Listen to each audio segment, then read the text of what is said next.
ാം വിശുദ്ധ മത്തായിയുടെ സുവിശേഷത്തിലെ 14-ാം അധ്യായം 29, 30, 31 വചനങ്ങൾ ഒന്ന് വായിക്കുകയാണ്.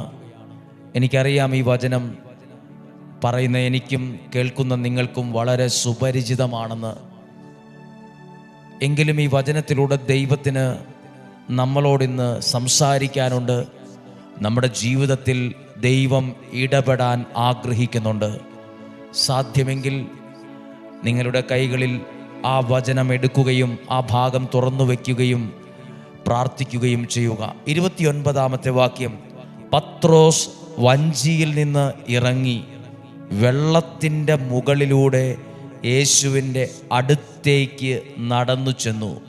യേശുവിൻ്റെ അടുത്തേക്ക് നടന്നു ചെന്നു. 30-ാമത്തെ വാക്യം, എന്നാൽ കാറ്റ് ആഞ്ഞടിക്കുന്നത് കണ്ട്